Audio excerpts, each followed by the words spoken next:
y pues hablar y charlar durante el programa, de verdad, ahora con unos temas súper interesantes. Así es, y por supuesto también seguirnos a través de ADR Networks. Y pues le damos la bienvenida al doctor Fernando Fernández. Doctor, buenas tardes. ¿Qué tal? Muy buenas tardes, ¿cómo están? Muy bien, muchas gracias. Decir que usted es maestro en psicoterapia con especialidad en niños, profesor en la Universidad Intercontinental y director de la Clínica de Atención a la Condición Autista y Maltrato Infantil. Bienvenido, doctor. Muchas gracias. Gracias por la invitación también, por supuesto. Doctor, pues antes que nada, ¿qué es el autismo? Mira, es una pregunta particularmente compleja porque tiene una distinción muy grande de síntomas, de peculiaridades, pero que están basadas en dos cosas. Una incapacidad muy importante para el vínculo social, para no poner palabras complejas, psiquiátricas y de esta naturaleza. Sí. Un primer plano es una incapacidad muy fuerte alrededor del vínculo social, sobre todo en lo que tiene que ver con comunicación. Y dos, son 3 puntos realmente. Un patrón muy restringido de intereses y de circunstancias que están como relacionadas a la conducta, a las ganas de hacer cosas, y este tipo de situaciones que se juntan con una aparición muy precoz, o sea, niños y niñas. El autismo realmente, que si bien puede ser diagnosticado en edades adultas, tardías, significa que estuvo desde pequeños. Realmente el autismo es un trastorno directamente asociado a la infancia. Por eso, inclusive, cuando se habla de psicopatología infantil, pues básicamente se habla de autismo en gran mayoría de los centros y de los lugares donde se habla de estos temas. Pero me parece que el autismo tiene que ver con el déficit en la interacción social y en la comunicación, solo para que quede muy, muy claro. Sí. Este asunto de la retención y que tenga una aparición temprana. Ahora, Fernando, antes que otra cosa, gracias por estar con nosotros. Hay diferentes tipos de autismo, hay diferentes niveles de autismo. ¿Qué tiene que ver con, por ejemplo, el síndrome de Asperger? Que muchas veces hay como una cierta confusión entre uno y otro trastorno. Mira, es una distinción que desde el 2015 surgió toda una revolución alrededor del autismo, ¿no? Y en particular alrededor del diagnóstico del autismo, principalmente en América. Hay un libro que todo alumno de psicología y de psiquiatría revisa constantemente cuando trabaja, que es el famoso manual multifásico de diagnóstico multiaxial, ¿no? El famoso DSM-5 ahora, su versión del 2015. Es un libro que te dice exactamente qué significa una enfermedad y te dice la combinación de lo que decía ahorita de déficit social y de lenguaje sumado a un tema de repetición y de rigidez de conductas igual a autismo, ¿no? El tema es que en el 2015 se hizo un espectro del diagnóstico y eso hizo que desaparecieran el síndrome de Asperger, que desaparecieran los elementos autísticos del síndrome de Rett, por ejemplo, y algunos otros que eran lo que hoy en día conocemos como autismo tipo 1. Hay 3 niveles, respondiendo a partir del 2015 hay 3 niveles. Cada uno de estos niveles yendo de menos a más. El nivel que antes se diagnosticaba como Asperger, de hecho todavía se llega a hacer de manera constante. Y sobre todo está asociado a qué tipo de apoyo necesita el paciente para tener una vida relativamente cotidiana. La palabra normal aquí me parece que no aplica, pero sí cotidiana, para poder ir a la escuela, para poder cumplir con sus tareas en casa, para poder tener actividades de diferente naturaleza y que qué tantas personas o qué tanto esfuerzo tiene que involucrar quien lo apoye para ser chicos que requieren muy poco apoyo o realmente solo una guía. Este es tipo 1, antes Asperger. El tipo 2 implica que ya se necesita un apoyo mucho más constante, de manera sustancial, sobre todo porque hay algunos otros como asociados como no hay lenguaje o no está bien estructurado. Esta rigidez de la repetición o de las conductas es tan rígido que realmente le cuesta trabajo cambiar, por ejemplo, de un salón a otro, hablando de escuela, o cambiar de una casa a otra, hablando de que vaya con el papá o con la mamá en diferentes espacios, o que conozca gente nueva y que esto genere lo que de manera general se le llama una crisis, que tiene que ver con una hiperreactividad o hiporreactividad a elementos del ambiente. ¿Qué es esto? Hay niños con autismo dentro del espectro autista, para decirlo de manera adecuada, que ante el ruido de un camión en la que llegan a tener manifestaciones muy exacerbadas, ¿no? Y gritar y pegarse en una golpe muy constantemente, sobre todo en los autismos más bajos, tipo 2 o 3, sobre todo en el 3, tipo 1 difícilmente, que sí pasa, pero difícilmente, y que estos golpeteos, estas repeticiones, susurrar una palabra o hacer un gemido con tal de que la estimulación sensorial vaya bajando, ayuda a tranquilizarlos. Y lo que hace mucha gente es tratar de invadirlos más y sale un elemento todavía más complicado. Ya en el tipo 3, en el autismo tipo 3, pues ya se necesita un apoyo de manera muy importante. Básicamente la capacidad de independencia del niño está muy, muy comprometida y sobre todo puesta en prácticamente estar como permanentemente, ¿no? Lo cual Doctor, obviamente...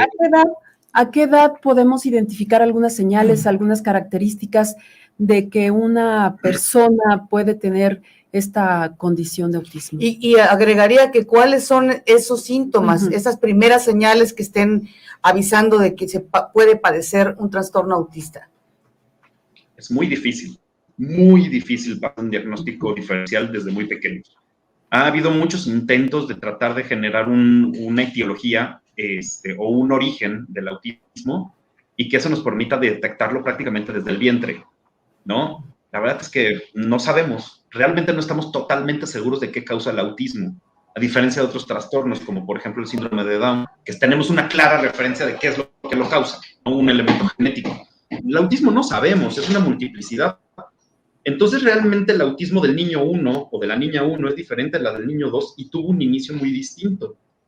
Hablando de generalidades, pero no quisiera que esto por los escuchas pudiera ser interpretado como que si ven esto en su hijo, pudiera haber una sintomatología de esto. Eso sí es importante decirlo. Hay niños que son tímidos, punto, ¿no? Y que me parece que son diagnosticados de forma un poco errónea. De lo primero que se logra ver realmente para hacer el diagnóstico es que aparezca el lenguaje.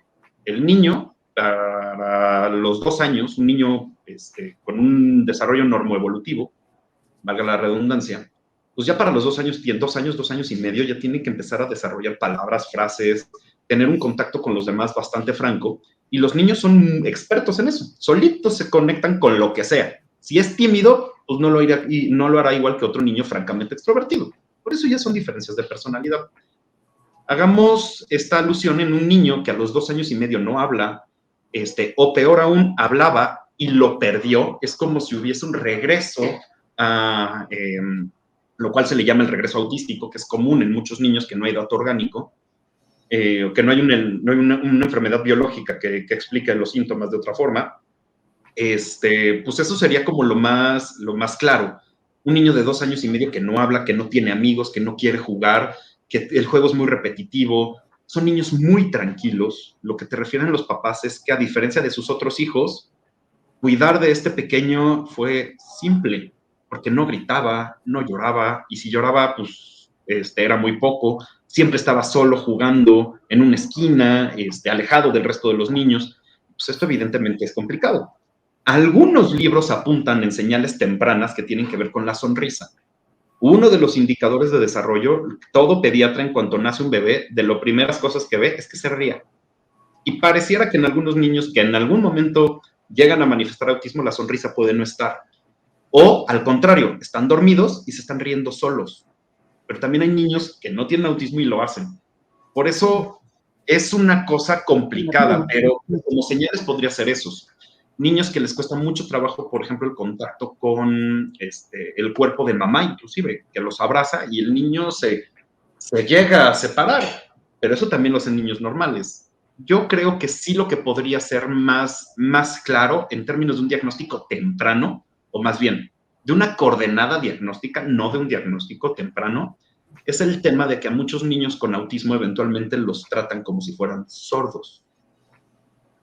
La gran mayoría de los niños que llegan a la consulta con este trastorno, pues de una u otra manera primero tienen un diagnóstico donde no son sordos, porque como no hacen caso, como les hablan y la gente y no voltean, no tienen como esta referencia, cuando son muy pequeños los papás piensan que son sordos. Entonces, espero que con esto pueda dar una generalidad acerca de los síntomas más tempranos, pero insisto, hay niños que nunca van a desarrollar un autismo y los tienen, y viceversa, niños que tienen un proceso perfectamente normal y algo sucede, no sabemos qué, cerca de los 2 años, 2 años y medio, regularmente, que viene como un regreso masivo y aparece la sintomatología autística, inclusive a veces grave, de nivel 3, vaya.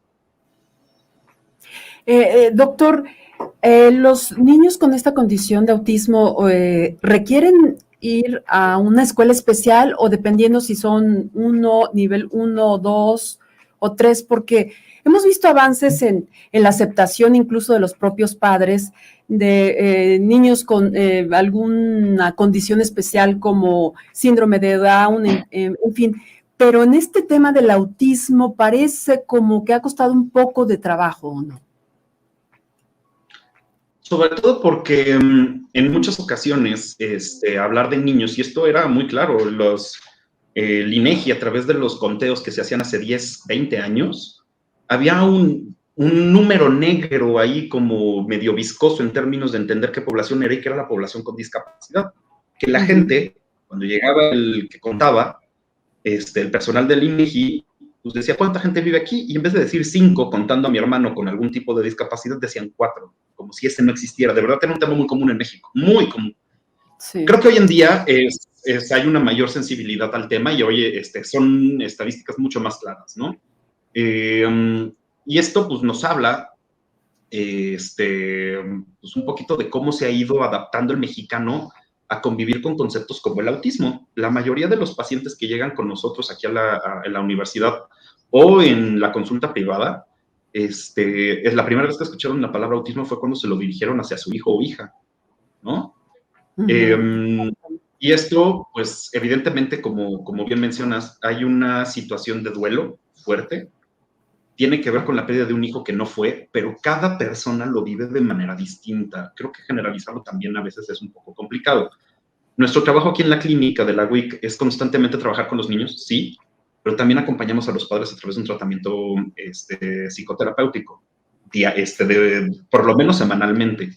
Y la verdad es que hemos visto que cuando el papá se logra descolocar de sus propios monstruos internos, por decirlo de manera rápida, el niño mejora. Es una ironía, aunque no lo intervengamos directamente con el niño, cuando los papás dejan de tener ciertas circunstancias propias del caso, propias de cada situación, vemos que el niño llega a tener hasta una mejoría. Y a veces franca, muy importante, ¿no? Fernando, a mí me gustaría preguntarte, ¿qué conexión hay entre posible espectro autista y, por ejemplo, las personas que tienen un IQ o IQ muy alto, demasiado alto? Porque hay incluso referencias de gente científica, por ejemplo, que ha tenido o que se ha diagnosticado con ese trastorno de autismo. ¿Hay alguna, es decir, puede haber alguna conexión o qué pasa en esos casos? Mira, la verdad es que es un mito hollywoodense, un poco, ¿Sí? de series como... No, qué bueno que lo dices, porque por ejemplo, de Einstein decían que él tenía un cierto trastorno autista, es decir, de algunos personajes conocidos, no es leerlo por ahí, ¿no? Incluso en algunas biografías se maneja esto. Einstein también era conocido por tener unas cuantas amantes, y eso difícilmente una persona con autismo lo va a hacer. Claro. No porque no quiera, sino porque no puede. Pero mira, entiéndola, y es una pregunta común. Es tan común como en la población normal, como sin un trastorno. El término de la genialidad, ¿no? Que estamos hablando del 3-4% de la población mundial está en el término de la genialidad, ¿no? Estadísticamente hablando. Poquito más, poquito menos, pero para poner un número, 5%. Y lo que sí es un hecho es que el autismo regularmente está asociado a temas de discapacidad intelectual, muy constantemente. De hecho, es la norma. Eso no quiere decir, realmente mi opinión, y ahora sí lo pongo desde mi opinión profesional en ese sentido, justo aquí en me encuentro aquí en la universidad y estoy en la sala de pruebas. Aquí tengo los instrumentos que sirven para medir inteligencia. Si yo traigo a los pacientes que tenemos aquí en la clínica y les aplico cualquiera de esos instrumentos, van a salir con retraso mental, franco retraso mental. El tema es que lo que miden estos instrumentos a veces es un poco engañoso. Y si estamos midiendo inteligencia en donde el niño sea capaz de repetirme una secuencia de cosas, pero estoy con un pequeño que no le interesa hacer secuencias, y eso no quiere decir que no sea inteligente, pues obviamente va a salir con un tema de debilidad mental, que también se llega a llamar. La verdad, es complejo, pero lo que dicen los manuales, tal cual, hablando de autismo, es que el retraso mental es la norma, es todo lo contrario, de hecho, ¿no? O más bien la discapacidad intelectual, que no es lo mismo que retraso, distinto. Por el otro lado, sí he conocido niños con Asperger, autismo tipo 1, que sí pueden tener franca genialidad, ¿no? Hace poco conocí a un pequeño en un evento en el centro de histórico por parte del gobierno, donde nos invitaron a presentar y conocí a un pequeño que tenía una memoria fotográfica verdaderamente interesante, en donde tú le decías una fecha y él te decía un evento importante sucedido en el mundo ese día. El tema de la inteligencia en las condiciones autistas es que pareciera que es muy selectiva de un tema. En los pocos niños con una verdadera genialidad, tiende a ser muy selectiva. Este chico se aprendió los periódicos, pero si le preguntabas de cualquier otra cosa, no le interesaba, no estaba dentro de sus intereses. La inteligencia normal es multifacética. La inteligencia autística es muy centrada hasta el extremo en un solo tema. ¿Qué pasa, doctor, a lo largo de la vida con una persona, con un niño, con este trastorno? ¿Requieren una atención médica, terapéutica, el resto de su vida? ¿Van mejorando? ¿Qué va pasando con los años con estas personas que tienen este déficit, esta condición? Hay varias formas de atender a estos pequeños. Muchos modelos, todos dicen que es el mejor, obviamente, ¿no? Pero cada uno tiene sus bondades y sus posibilidades. Me parece que lo primero que un papá tiene que hacer en esta circunstancia cuando sospecha de una de estas situaciones es consultarlo con su médico de confianza, con el pediatra del niño, y ver la posibilidad de que si en caso el pediatra no puede dar un diagnóstico de esta naturaleza o no se siente capacitado, que es completamente normal y sería sano, pues derivarlo a instituciones gubernamentales, que en México hay varias, que podrían ayudar con este asunto, por lo menos en la Ciudad de México, ¿no? El tratamiento es muy variado. De los primeros tratamientos tiene que ver con terapia ambiental, ayudar al niño a soportar el ambiente por este tema de ser hipersensible a muchos sonidos y muchas cosas. Ayudarle hasta cierto punto, depende del tipo, ayudarlo hasta cierto punto en la integración sensorial. Entonces van a haber muchas terapias en donde tiene que ver en que le ponen diferentes texturas, sonidos, imágenes, que ayuden a ir elaborando hasta el lenguaje. Hay otros tipos de psicoterapias, o más bien de tratamientos para estos niños, que tienen que ver con una perspectiva más grupal. Aquí en la clínica de la universidad llevamos un modelo que de hecho es el mismo que la SEP publicó en el 2018, alrededor recomendado hasta cierto punto para estos niños en los CAM y en los centros USAER y este tipo de centros para personas con discapacidad, en donde se llama la práctica entre varios y que justamente trabajamos con un grupo de niños con diferentes características dentro del espectro autista, con todos los terapeutas y todos trabajamos al mismo tiempo y hemos visto resultados muy interesantes en términos de la aparición de un sujeto. Hagan de cuenta que en el autismo es como si el sujeto estuviera supeditado a su síntoma y poco a poco empieza a ceder su deseo de hacer cosas. Y hemos visto que nuestra estrategia ha ayudado mucho a ayudar a que el niño desee y que si quiere o no quiere ir a un lugar, pues lo pueda decir, inclusive señalarlo, ¿no? Aparece el lenguaje, aparece el control de esfínteres, aparecen otras cosas. Otros modelos, como por ejemplo en el CISAME, en el Consejo Nacional de Salud Mental, que es probablemente la clínica de autismo y diagnóstica de autismo más grande del país, probablemente, que está aquí al sur de la Ciudad de México, muy cerca de la Policía Federal, bueno, de ahora de la Guardia Nacional. Pues ahí hacen y utilizan una metodología basada en la disminución de síntomas.